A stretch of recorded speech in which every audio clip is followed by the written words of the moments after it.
Brigadier साहब, आपसे गुफ्तगू का आगाज कर लूं। सर, ये जो आज चार्जशीट हमने देखा कि किया गया है, सामने आया है, वो जब 12 अगस्त को खबर आई थी सर, उसके बाद एक्सपेक्टेड था कि मोर और लेस इसी तरह की चार्जशीट जो है वो सामने आएगी। आज के दिन की डेवलपमेंट फिर भी बहरहाल बड़ी है। सवाल सर बहुत सारे हैं जो मैं करूंगी आपसे, लेकिन एक सवाल जो बार बार किया जा रहा है वो ये किया जा रहा है कि सिस्टम में सर इस वक्त कुछ ऐसे लोग हैं जो इस तरह की चीजों को पहले ही प्रिडिक्ट करने के लिए खड़े हो जाते हैं, और फिर जब वो प्रिडिक्शंस करते हैं वो सच साबित होती हैं, तो फिर इस तरह के मामलात की फेयरनेस के ऊपर और क्रेडिबिलिटी पर सवाल उठता है। Like for example senator Faisal Vawda ने 1-2 दिन पहले कहा कि पीटीआई जो नाफरमानी तहरीक चलाने की बात कर रही है उसको फैज हमीद के ट्रायल के साथ जोड़ के देखा जाए, और आज खबर आ गई सर।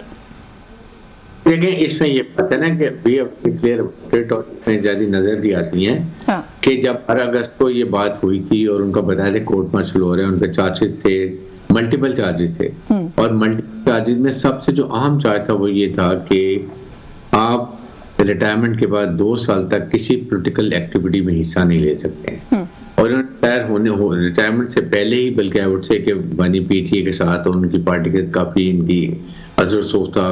और फिर एक इम्पॉर्टेंट बात है कि तमाम ऑर्डर्स, इंस्ट्रक्शंस, प्लानिंग जो बानी पीटीए की इनके थ्रू हो रही थी, ये बड़ी खतरनाक बात है। जैसे इंतशार बदनमी, उसके मुल्क में फौज में इंतशार हो सकता था, फिर उसके मुल्क को नुकसान हुआ, कितना आगे चल के क्या हुआ वो आपके सामने मौजूद है। इसलिए और फिर ये चीजें कुछ ना कुछ, देखिए फौज में ऐसी इंक्वायरी होती है तो कहीं ना कहीं बातें निकल जाती हैं। जो फैसल वार्डन ने बात की वो जनरल इंफॉर्मेशन उनके पास होगी, लेकिन एक्चुअली ये चीजें फाइनल हो गई थी। और याद रखें, जब एक चार्जशीट फॉर्मली दी जाती है court field and court martial में, इसका मतलब ये कि तमाम prosecution actionable evidence is available. अब कोई डाउट नहीं रहा कि इनकी इन्वॉल्वमेंट में एज ए सर्विस, रिटायरमेंट के बाद पॉलिटिकल एक्टिविटीज में, उसके बाद पॉलिटिकल पार्टी को अपने इख्तियारात का नाजायज इस्तेमाल करना, मिसयूज ऑफ पावर, जैसे आपके सामने वो एक इस्लामाबाद में हाउसिंग सोसाइटी की प्रॉब्लम थी, वो भी क्लियर थी। उसके बाद ये जितना इन्वॉल्व में रही, इनके साथ कुछ और ऑफिसर भी थे, वो भी ज़ाहिर है उनका कोर्ट मार्शल हो रहा है, और ये चीज़ें निकलती हैं इंक्वायरी होते हुए। लेकिन एक जो चीज़ें जो बड़ी क्लियर होनी चाहिए वो ये कि जनरल फैज हमीद को तमाम सहूलत जो उनके हकूक़ है उनको दिए जाएंगे। उनकी मर्जी के वो अपने जितने गवाह डिफेंस कराना चाहते लेकर आएंगे। उनको डिफेंस लॉयर अपनी मर्जी का जिसको मर्जी पाकिस्तान में ले वो ला सकते हैं। बस सिर्फ फर्क ये होता है, इंसाफ के तकाजे पूरे होते हैं, इस पे एक्सपीडिएट होता है। फर्क वजह एक्सपीडिएट की क्या है? लेकिन सिविल जज में, एंटी टेररिस्ट कोर्ट में उनके पास 20-20 केस होते हैं। It takes time to finish. 5 साल, 6 साल, 7 साल लग जाते हैं। यहाँ पर एक ही केस है प्रेसिडेंट के पास, वो डेली बेसिस पे सुनेंगे, इंसाफ के तकाजे पूरे करेंगे, और उसके बाद जो जजमेंट आती है, अगर सजा होती है तो then he has a remedy. High court भी है, सुप्रीम कोर्ट भी है, तमाम चीज। इसलिए इसको गलत अंदाज किसी किस्म की ट्रांसपेरेंसी को जो है वो हम एक्सपेक्ट करें कि होगी या पब्लिक किया जाएगा कुछ बिट्स एंड पार्ट्स के अंदर इस मामले को, क्योंकि ये उस तरीके से पर से स्ट्रिक्टली एक इंटरनल इदारे का मसला नहीं है। इसको एक सियासी जमात के साथ जोड़ा जा रहा है, और उस सियासी जमात की सहूलतकारी के हवाले से भी एक बड़ा संगीन चार्ज जो है वो सामने आ रहा है 9 मई को लेकर। तो आपको नहीं लगता कि फिर एक राइट है पब्लिक का भी टू नो कि इस ट्रायल में क्या हुआ या क्या हो रहा है? लेकिन जब मिलिट्री कोर्ट होता है तो military court is never publicised. ये मिलिट्री कंटोनमेंट्स में होता है, और आई एम श्योर इसके लिए कम से कम 2 स्टार जनरल जो होंगे वो इसके प्रेसिडेंट होंगे। फिर जज एडवोकेट जनरल ब्रांच के भी एक लीगल एक्सपर्ट जो हमारे जीएचओ के हैं वो साथ होती है मुआवनत के लिए, प्रेसिडेंट के लिए, और फिर बाकी डिफेंस प्रोसिक्यूशन लॉयर और उसके बाद डिफेंस लॉयर, हर चीज़ मौजूद होती है। तमाम उनको जो कुछ वो लाना चाहते हैं लेकर आएंगे, प्रिंसिपल में ज़्यादा दी जाएगी पब्लिसाइज। लेकिन हाँ, जब सजा होती है तो पूरी अनाउंस होती है। आपके सामने 3 स्टार जनरल को सजा मिली, कोई किसी ने पहले बात नहीं की, उनको 14 साल सजा मिली, एंड वेरी सेंसिटिव अपॉइंटमेंट्स। उसके बाद फिर एक 1 स्टार को सजा मौत हुई, वो भी सजा मिली, एग्जीक्यूट हुई। इसी तरीके से पहले भी बहुत होती हैं। सर, उनमें से किसी का डायरेक्ट कनेक्शन एक फॉर्मर प्राइम मिनिस्टर के साथ और सहूलतकारी और वो नहीं थी ना? मैंने सवाल असल में से ब्रीफली कमेंट कर दीजिएगा बिफोर आई मूव ऑन के अगर अब जैसे आप कह रहे हैं, आई अंडरस्टैंड कि नहीं होती पब्लिक ये चीज़ें, पब्लिक भी नहीं होंगी, फिर जिस स्टेटमेंट का मैंने हवाला दिया वो जनरल इन्फॉर्मेशन है या कैसी भी इन्फॉर्मेशन है, इस तरह के बयानात भी सामने आएंगे तो फिर शफाफियत पे क्वेश्चन मार्क होगा। मैं सिर्फ ये सवाल जो है वो रेज करना चाह रही हूँ। Don't you agree? इसलिए नहीं होगी कि जो डिफेंस लॉयर है उसको हर चीज का प्रोसीजर का पता होगा, जो पेश होते हैं उनको सब पता होगा, तो पब्लिक नहीं होती, बात पता चल जाती है। लाइक वजह अगर पॉलिटिकल लीडरशिप की भी इसमें इन्वॉल्व है, उनके खिलाफ भी कार्रवाई होती है, वो भी पता चले क्योंकि उनके लॉयर होंगे, उनके डिफेंस के, सफाई के गवाहों के, तो बात पता चल जाती है। लेकिन we don't make it so public के हो। लेकिन आप ये यकीन रखें कि तमाम इंसाफ के तकाजे होंगे, क्योंकि ये बहुत सीनियर, इससे मुल्क में बड़ा इंतशार हुआ है, मुल्क को नकाब। मैं सर आपकी जानिब वापस आती हूँ, मैं जरा बैरिस्टर तैमूर को गुफ्तगू में शामिल कर लूँ। बैरिस्टर साहब, हवाला सेनेटर फैसल वावड़ा का इसलिए देना पड़ रहा है कि आज भी उन्होंने एक जगह पे गुफ्तगू की, उन्होंने कहा जी कि मैं तो हमेशा पहले आके बता देता हूँ, पहले कोई मेरी बात नहीं मानता फिर वो सच हो जाता है। तो अनफॉर्चुनेटली वो ठीक कह रहे हैं, वो जो कुछ इस तरह की बातें आके प्रिडिक्ट कर रहे हैं वो बाद में अल्टीमेटली लगता है कि वो ठीक साबित होती चली जा रही हैं। उन्होंने ये कहा कि ये कैसे हो सकता है कि शवाहिद दे दिए जनरल फैज़ हमीद ने, गवाही दे दी जनरल फैज़ हमीद ने, उसके बाद भी बानी पीटीआई बच जाएं। वो कहते हैं एक का ट्रायल होगा, हवारियों का नहीं होगा, ऐसा होता नहीं है। जी बिस्मिल्लाहिर्रहमानिर्रहीम। मैं ब्रिगेडियर साहब ने जो पहले बात की, मैं उससे थोड़ा सा लिंक करूंगा अपने जवाब को कि देखें, बिल्कुल हो सकता है कि फैसल वावड़ा साहब के पास कोई जनरल मालूमात हों, उस हद तक तो बात समझ आती है। और जनरल मालूमात जो हैं वो जो ISPR की प्रेस रिलीज़ है उससे ज़्यादा नहीं हो सकती।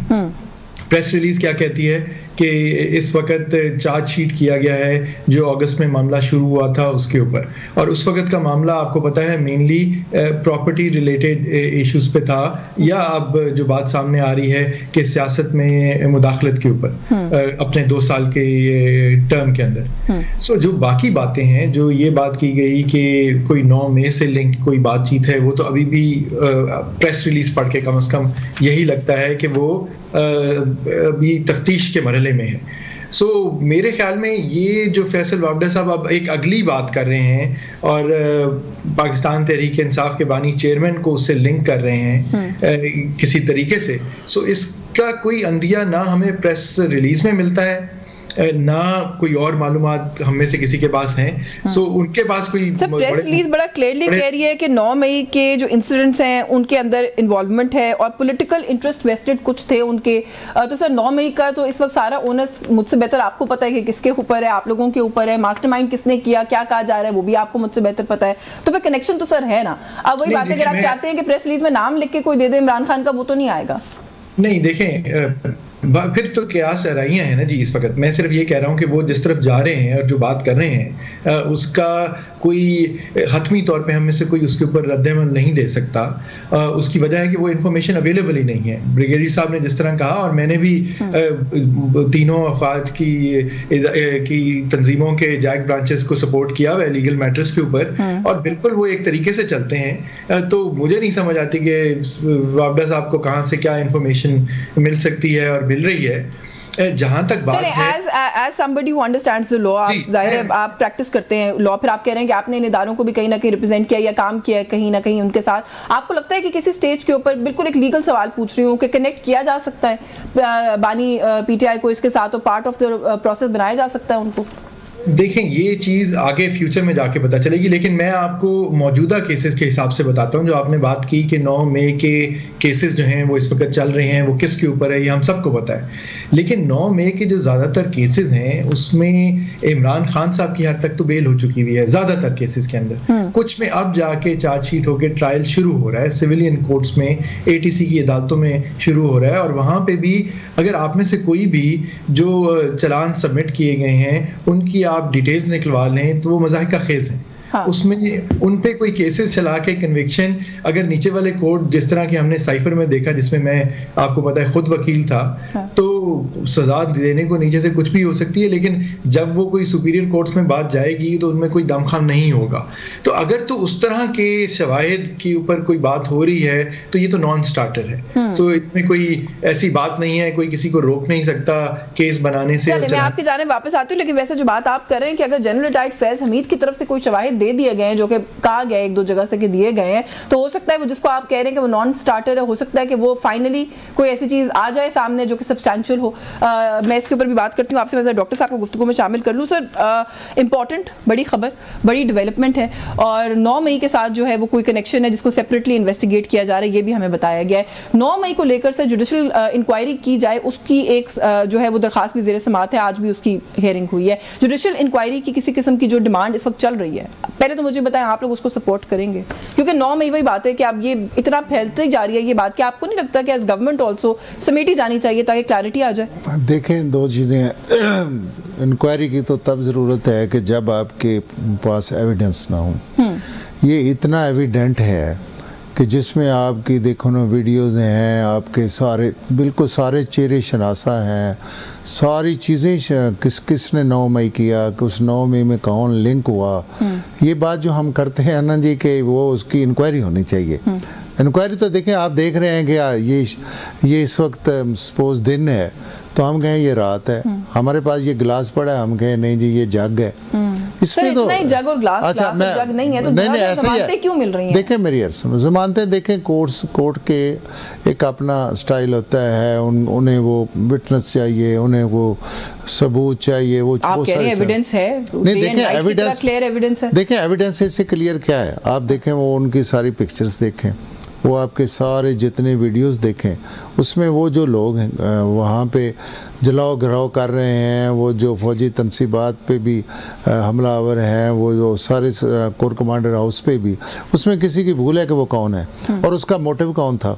और फिर हम ये बात करते हैं कि फैज़ हमीद साहब जो हैं वो उनके साथ बानी PTI के साथ लिंक नहीं है, तो इसमें कौन वाली भूल सी बात है? जैसे और फैज़ हमीद का मकसद क्या है, वो किसके लिए काम कर रहे थे, वो किस लिए काम कर रहे थे? सर अभी तक तो जो कुछ सामने आया अनफॉर्चुनेटली उससे ये लगता है कि आप लोगों की ख्वाहिश तो हो सकती है, लेकिन इसका कोई हार्डकोर फैक्ट से फिलहाल कोई ताल्लुक नहीं है। देखिए बानी PTI का मौका है कि आप लोगों ने वो भगदड़ मचवाई, आप लोगों ने, मैं कहता हूं जी आप मुझे बता दें या ये बता दें कि 9 मई वाला वाकया अमेरिका से लोग आए थे, कर गए थे? नहीं सर, इसी मुल्क से आए थे। बानी PTI कहते हैं आपके लोग थे। नॉन लीग वाले थे वो, तो ये कहते हैं, वो कहते हैं जी वाली बात करा के हम पे डाला गया है। तो देखें बताएं, उनका एक बंदा हमारा शनाख्त कर दें कि ये वो कहते हैं आप CCTV footage, official CCTV footage आप वो निकालें। वो देखें मैं कहता हूँ सारी फुटेज आई हैं और ये तो एक ऐसी बात है ना, मुझे बड़ा अफसोस लगता है कि जब इतनी चीज़ें एविडेंट हैं तो उसको फिर उसको घुमा